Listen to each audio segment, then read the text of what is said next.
TV, Rick Kamla, Professor Griff will bring Brent Barry in here in a moment, but let's show you who and how often guarded Stephen Curry in Game 2. Kevin Love, 16 possessions, and Steph got 12 points. George Hill, 15 possessions, only 3 points. J.R. Smith had him 14 possessions, gave up only 5 points, and Jeff Green 8 possessions as well. So now we welcome in Brent Barry, two-time NBA champion. And Bones, why was Kevin Love guarding Stephen Curry more than any of his teammates, and how did the Cavaliers fix that? Well, obviously the defensive scheme for what it is that Cleveland's trying to do is they're going to switch all the ball screens, and much like LeBron James is targeting Steph Curry late in these games to have that switchability and have the ball at the top of the key to be in attack mode. That's the way that Cleveland has played Steph, and Kevin has been the guy on assignment. He's done a decent job, but at some point, because of the quickness, the shooting ability, Steph's ability to relocate, he's going to find his offense. And I thought he did just a great job. Even though he shot 17 threes in the second game, he did mix it up well. He drove in. He tried to make body contact. He missed a few layups, but he created some havoc by getting himself into the lane and ending up with 9 made three-pointers, an NBA record. Bones, what do you see Cleveland being able to do to change that dynamic a little bit on the defensive end? What do you see that they have as an option to switching quite as much as they have been? Well, I think, Griff, that there's a couple of things that Ty might be able to think about in the couple of days before they're playing Golden State again. One is to not give up the switches easily.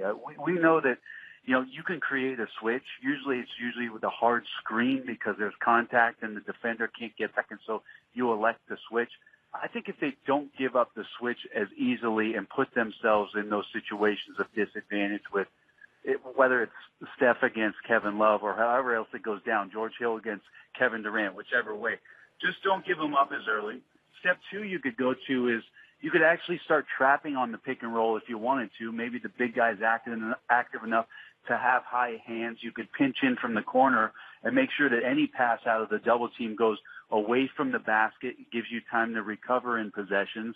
And lastly, who knows, maybe you could throw in a couple of zone sets to make Golden State think about what they're doing. And it sounds almost like, what are you talking about? They're going to shoot threes against the zone. Yeah, I know that, but maybe Ty thinks about 2 and 3 minutes of how he wants his defense to not look as continuous or as broadcast as what a regular switch pick and roll type of defense offers up to Golden State's offense. Bones, one of the other things I think that happens when they're switching as often as they do, it's not just that Kevin Love has to be isolated on a ball handler, by way of example. It's that they're not able to kick the small out when he's on Draymond Green, by way of example. George Hill gives up a big putback to Draymond Green, whereas Golden State has a level of attention to detail where they will kick the small out of there and put a big back under the basket. Yeah, I think it's a problem, especially for Cleveland's sake. You guys didn't mention, Larry Nance had really Steph for that stretch in the third quarter where he nailed the threes and they started to pull away and he got a little bit of his rhythm. There's that Curry flurry, and that was against Nance.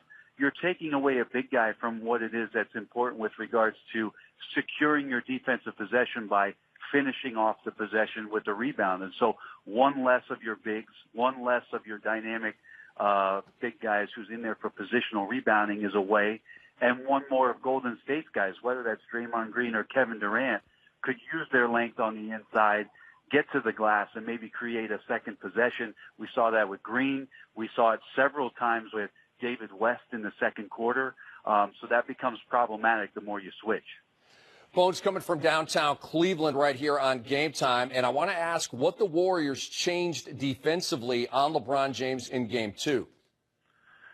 I really don't think it was all that much. I mean, they went to that late Steph Curry switching on him, but at least defensively, I just thought in the beginning of the first quarter, the way that they were able to play and get the game at their pace right away. Steve Kerr was talking about the force that they should come out in the game with. The defense fed the offense. Obviously, they were 5 for 5. They created layups. They kept running offensively a bunch of those screens that were just ending up being flares. They weren't even setting screens. They were flying into slip action and being on the move with JaVale McGee. And it it allowed them to get tremendous confidence in what they were doing. So I didn't see a ton defensively in the way they mix it up. And why would you? I look at how good Golden State's defense has been.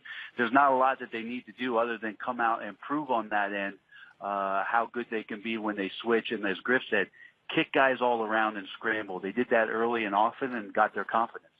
Bones, the one thing I do think was a subtle difference for what they did in Game 2 versus Game 1, and maybe LeBron was just playing into it more because he was in his counterpunching mode, but Golden State did push up and meet LeBron early and stay with LeBron. They didn't let him get momentum heading towards the basket.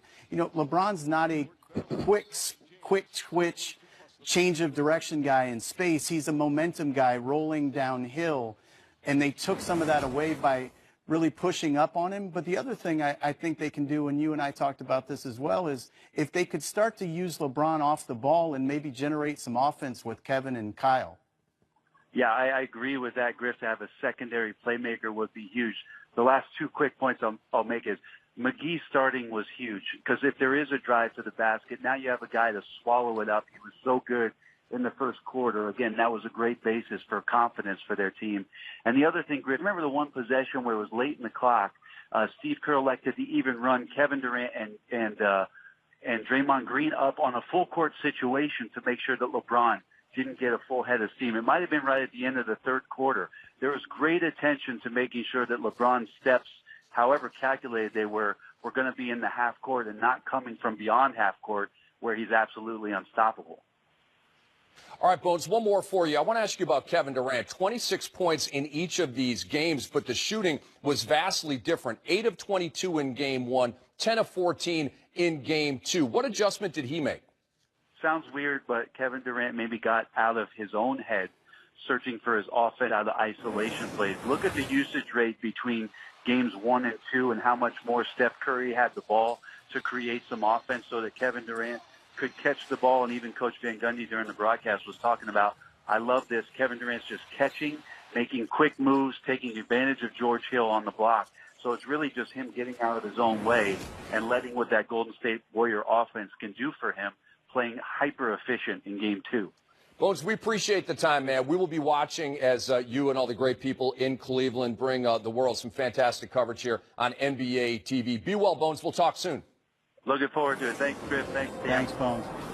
All right, it is Game Time presented by YouTube TV. We're coming back with more on the 2018 NBA Finals right after this.